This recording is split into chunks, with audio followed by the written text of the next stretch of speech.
नमस्कार दोस्तों, मैं सुनीता कथा मंथन में आप सबका स्वागत करती हूँ।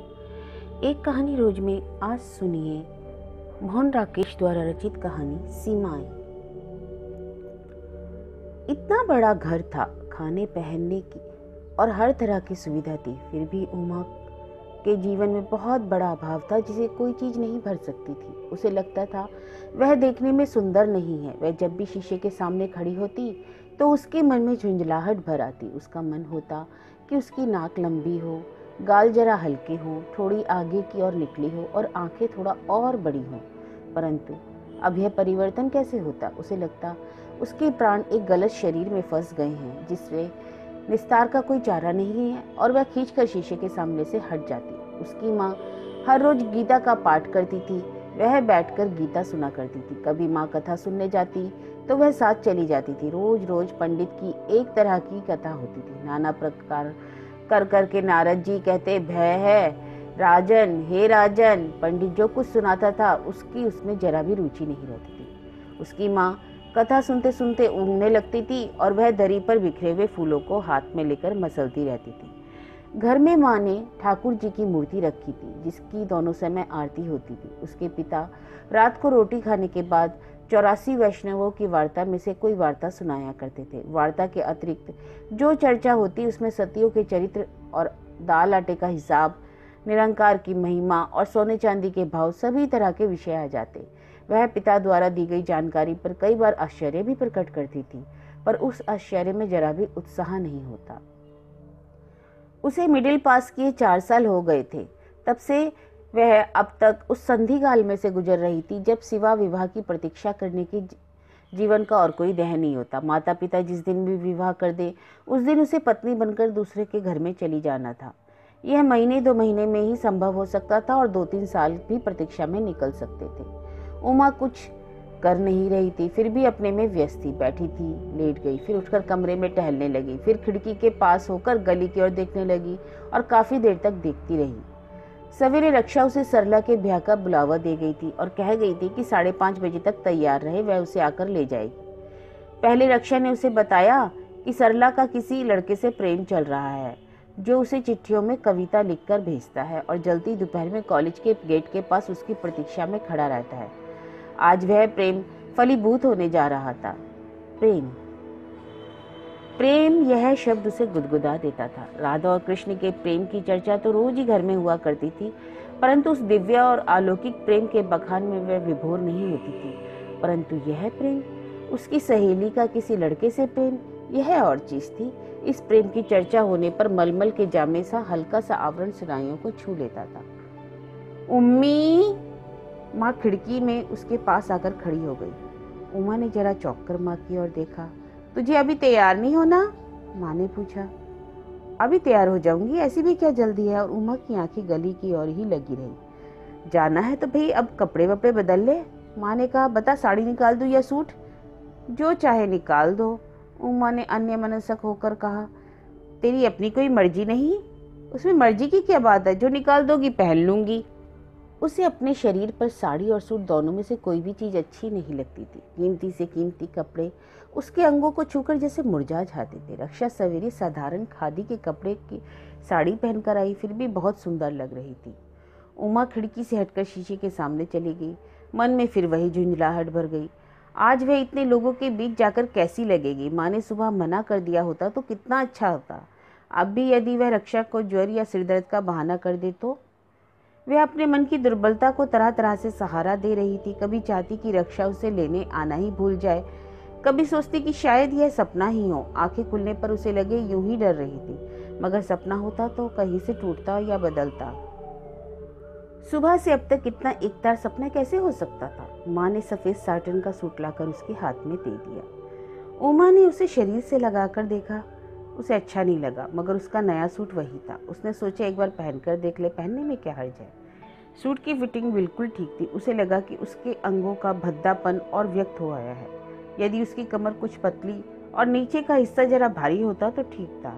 पुनर्जन्म हो जाए तो, और उसे रक्षा जैसा शरीर मिले तो वह इस सूट में कितनी अच्छी लगेगी। माँ वह लकड़ी का डब्बा ले आई जो कभी उसकी फूफी ने उसे उपहार में दिया था। इसमें पाउडर, क्रीम, लिपस्टिक और नेल पॉलिश कितनी ही चीजें थी। उसने उन्हें कई बार सूंघा तो था, पर अपने शरीर पर उनके प्रयोग की कल्पना नहीं की थी। उसने माँ की ओर देखा। माँ मुस्कुरा रही थी। यह किसके लिए लाई हो? उमा ने पूछा। तेरे लिए और किसके लिए? ब्याह वाले घर नहीं जाएगी? तो उसके लिए इन सब की क्या जरूरत है? वैसे जाना तो लोगों में बुरा लगेगा ना। घड़ी दो घड़ी की ही तो बात है। लाला जी देख लेंगे तो? वे तो देर से घर आएंगे। तू लौटकर साबुन से मुंह धो लेना।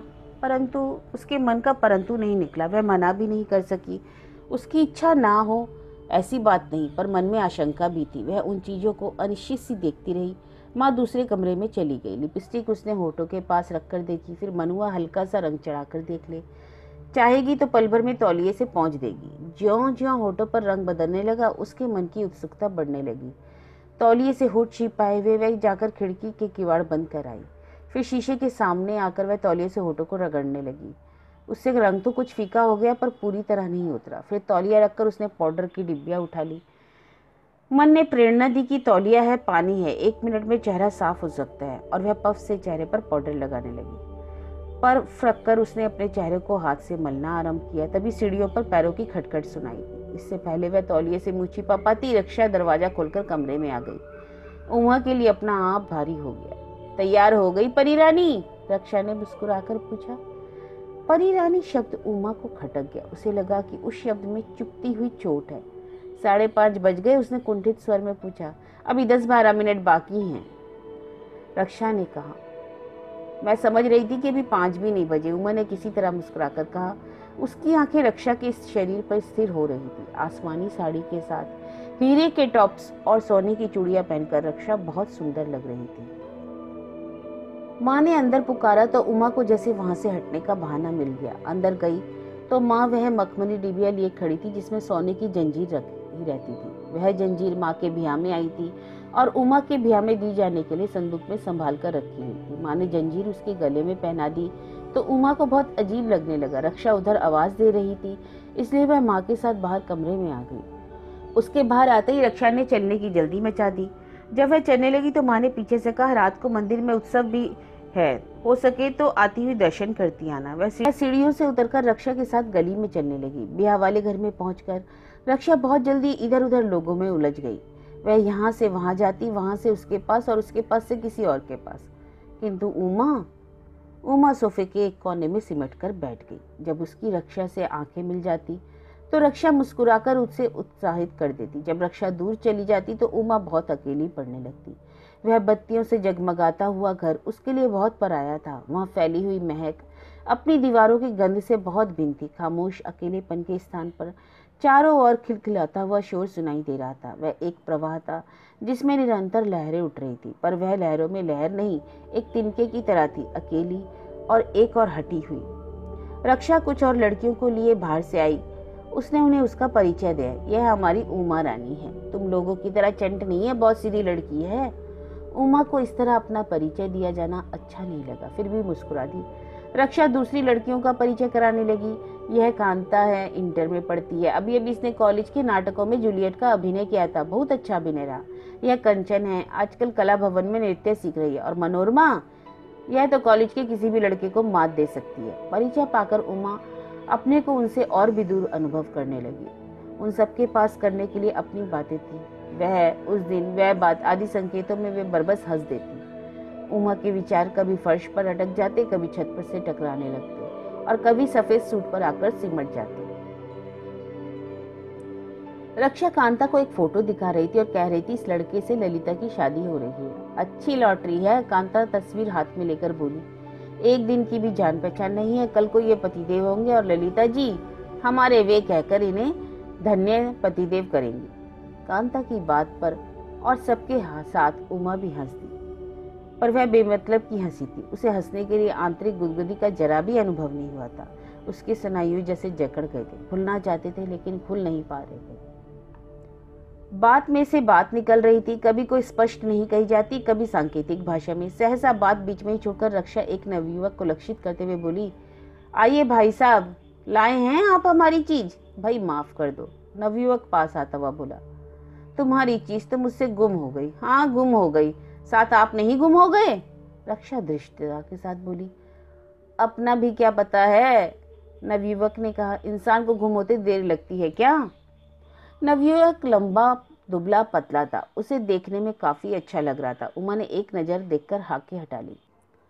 चलो उधर, सरला बुला रही है, नवयुवक ने फिर रक्षा से कहा। उसे कहो मैं अभी आती हूँ। चलो भी, अभी आती हूँ, कहकर उसने रक्षा का हाथ पकड़कर खींचा। रक्षा उसके साथ चली गई। कांता कंचन को बताने लगी कि उस लड़के का नाम मोहन है और वह सरला का चचेरा भाई है, एमए फाइनल में पढ़ रहा है। उमा ने इससे अधिक कुछ सुनने की आशा की, पर कांता वह बात छोड़कर मनु के फीते की प्रशंसा करने लगी। मनु का फीता बहुत सुंदर था, उसके बालों में सोने का क्लिप और नीले रंग के फूल भी बहुत अच्छे लग रहे थे। उसके ब्लाउज का पारदर्शक कपड़ा बिजली के प्रकाश में किरणें छोड़ रहा था। कंचन मनु के कंधे पर झुककर उसके कान में कुछ फुसफुसाने लगी। उमा की आंखें झट दूसरी ओर हट गई। उसके सामने जो दो स्त्रियां बैठी थी, वे उसी की ओर देखकर कोई बात कर रही थी। उमा को लगा वे उसकी बात कर रही हैं, शायद उसके कपड़ों की आलोचना कर रही हो। उसने बाहें समेट ली और हाथ से गले की जंजीर को सहलाने लगी। बाहर चल रही हो? मनु ने उससे पूछा। रक्षा किधर गई? यह पूछकर उमा और संकुचित हो गई। बाहर ही चली गई, अभी देख उसे भेजती हूँ, कहकर मनु कंचन और कांता के साथ उठ खड़ी हुई और वे सब बाहर चली गई। उमा फिर बिल्कुल अकेली पड़ गई तो उसके मन का बोझ बढ़ने लगा। वहां इतने अपरिचित लोगों की उपस्थिति, चहल पहल और सजावट, सब कुछ उसे बेगाना लग रहा था। यदि सहसा उसे सुनसान अंधेरे जंगल में पहुंचा दिया जाता जहां चारों ओर बिल्कुल नीरवता होती तो निश्चय ही उसे अच्छा लगता, परंतु वहां उस चुलबुलाहट, छेड़छाड़ और दौड़ धूप में उसकी तबीयत उखड़ रही थी। सहसा कमरा कह कहो से गूंज उठा। उमा चौंक उठी। कोई ऐसी बात हुई जिस पर सब लोग हंस रहे थे। उसने सोचा कि वह भी हंस दे, परंतु चुप रही। ये हो सकता है उसी के बारे में कोई बात हो, लेकिन जब हंसी का स्वर बैठ गया तो उसे अपने चुप रहने के लिए खेद हुआ, क्योंकि उसकी चुप्पी सबने लक्षित की थी। वह पश्चाताप से भर गई। बाजों का स्वर दूर से पास आ रहा था, इससे लोगों ने अनुमान लगाया कि बारात आ रही है। कमरे की हलचल बढ़ गई। उमा को उस समय बहुत ही व्यर्थ सा प्रतीत होने लगा। उसके कानों में बाजे का स्वर गूंज रहा था। आसपास कुछ वाक्यों के टुकड़े मंडरा रहे थे। आओ बाहर, माधवी, ओ माधवी, हाय मेरा लाल रुमाल, रोती है तो रोने दे। नीना रानी, ले बिस्कुट। मौली मिल गई पंडित जी, देख पीछे कितने लोग हैं। रुई, फूल, धूप, मेवा। मोहनलाल, मोहनलाल, देखो कैसा है, कुछ लंबा लगता है। ओ मिठू आ गया बेटा, जान ले बाबूजी, जान ले ले तू बाबूजी की। एक एक करके सब लोग कमरे से बाहर चले गए। कुछ अपने आप आग्रह से चले गए और कुछ को एक दूसरे अनुरोध करके ले गए। केवल उमा अपने अकेलेपन से घिरी हुई वहां बैठी रह गई। पहले क्षण तो उसे अकेली रह जाने में अच्छा लगा, दूसरे क्षण उपेक्षित होने की टीस का अनुभव हुआ। फिर आत्मीयता दीप्त हुई, उसे भी बाहर जाना चाहिए, परंतु अगले क्षण वह इस अनुभूति से मुरझा गई कि बाहर जाकर तो वह अकेली होगी। उस भीड़ भाड़ में उसके होने ना होने से तो कोई अंतर नहीं पड़ता। बैंड का स्वर बहुत पास आ गया, कोलाहल बढ़ रहा था। अंदर उमा के लिए समय के क्षण लंबे होते जा रहे थे। उसके हृदय की धड़कन मध्यम पड़ रही थी। तभी अचानक रक्षा बाहर से वहां आ गई। अरे रानी, रूठ गई क्या? रक्षा ने आते ही पूछा। नहीं, मैं सिरदर्द का उमा ने बहाना बनाया, लेकिन उसकी बात पूरी होने से पहले ही रक्षा ने उसका हाथ पकड़कर उठा दिया। बाहर चल, यहाँ क्यों बैठी है? बाहर अभी हम लोग दूल्हा के साथ तमाशा करने जा रही हैं। चल चल चल, जल्दी चल। और कुछ कह सकने से पहले ही उमा बाहर भीड़ में पहुंच गई। यहाँ कंचन, मनो, कांता मिल गई। वे सब उसके साथ सरला के कमरे में गई। सरला दुल्हन के वेश में बिल्कुल और ही लग रही थी। फूलदार जॉर्जेट की साड़ी के साथ मोतियों के गहने उसकी गुलाब सी त्वचा पर बहुत खिल रहे थे। सरला उसकी ओर देखकर मुस्कुराई तो वह उसके होठों की सलवटें देखती रहेगी। सरला ने साथ कुछ शब्द भी कहे, परंतु वे शब्द कोलाहल में सुनाई नहीं दिए। वह उत्तर में यूं ही मुस्कुरा दी। हालांकि अपनी यह व्यर्थ की मुस्कुराहट उसके हृदय में चुप सी गई। 2 घंटे बाद जब रक्षा उसे उसके घर की गली के बाहर छोड़कर आगे चली गई, तब भी उमा के हृदय में वह चुपता हुआ अनुभव उसी तरह था, जैसे कोई कांटा अंदर टूटकर रह गया। वह अपनी स्थिति का निर्णय नहीं कर पा रही थी। एक तरफ जैसे रक्षा, सरला, कांता, कंचन और मनोरमा खिलखिलाकर हंस रही थी, दूसरी तरफ वे दीवारें जिनसे सटी हुई खिड़की के पास सवेरे धूप आती थी और दोपहर ढलते ही अंधेरा होने लगता था, जिनके साए में पूर्णिमा और एकादशी व्रत रखने होते थे, वह जैसे दोनों ओर से दब रही थी और टूट रही थी। गली में आकर उसने मंदिर की घंटियां सुनी तो उसे माँ की बात याद आई। आज मंदिर में उत्सव है। उसके पैर अनायास मंदिर की सीढ़ियों की ओर बढ़ गए। वह अंदर पहुंचकर स्त्रियों की पंक्ति में हाथ बांधकर खड़ी हो गई। आरती समाप्त होने पर स्रोत पाठ आरंभ हुआ। उमा की आंखें मूंदकर लय में शब्दों का अनुकरण करने लगी। जय सीतावर सुंदर, जय जग सुखदाता, जय जय जग सुखदाता। परंतु मूंदी हुई आंखों के आगे रक्षा का खिलखिलाता हुआ चेहरा आ गया। फिर मोहन की बड़ी बड़ी आंखें और फिर एक के बाद एक कितनी आकृतियां सामने आने लगी। व्यंग्यपूर्ण मुस्कुराहटें, उपेक्षा भरी भौहें, सोफे पर का काली कोना, जोर जोर से बजता हुआ बाजा। उसने अपने आप को झटका दिया। दीन बंधु करुणामय, सब जग के त्राता। फिर हिलता हुआ पर्दा, पर्दे के पीछे बिजलियां और बिजलियों के प्रकाश में रक्षा, मोहन, सरला और दुल्हे के खिलखिलाते हुए चेहरे। उमा ने आंखें खोल दी। स्रोत का स्वर और गूंज रहा था। बरसों से वह इस स्वर को सुनती आई थी, लेकिन फिर भी आज उसे यह स्वर कुछ अपरिचित सा लग रहा था, जैसे उसके अंतर की गहराई में कहीं कुछ थोड़ा सा बदल गया था। सहसा उसकी आंखें एक जगह टकराकर लौट आईं। भीड़ में एक नवयुवक उसकी ओर देख रहा था। उमा के शरीर में लहू का दबाव बढ़ गया। हृदय की गति बहुत तेज हो गई। उसकी आंखें केले के खंभों पर से हटकर सजी हुई सामग्री पर से फिसलती हुई फिर वहीं टकराई। वह अब भी उसकी ओर देख रहा था। उमा के लिए पैरों का संतुलन बनाए रखना कठिन हो गया। उसकी आंखें ठाकुर जी की मूर्ति पर पड़ी और जल्दी से हट गई। उसके पास से कुछ लोग चलने लगे तो वह भी साथ चल दी। पुजारी से चरणामृत लेकर वह ड्योढ़ी की ओर बढ़ी। सहसा भीड़ में से किसी का हाथ उससे छुआ।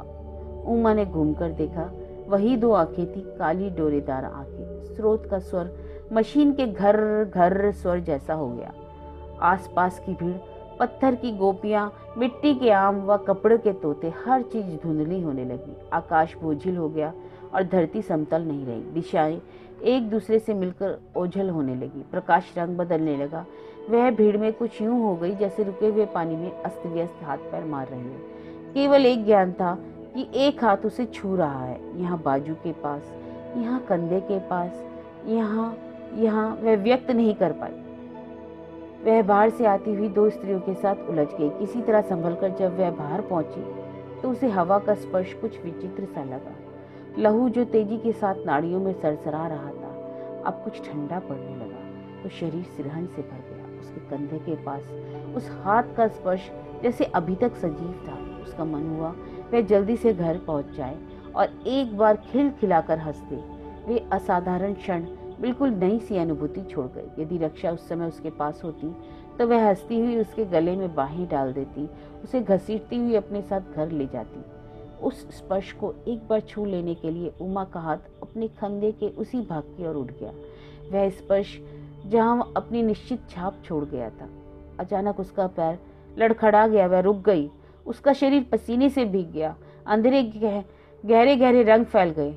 उस स्पर्श का आभास तो वहां था, पर सोने की जंजीर गले में नहीं थी।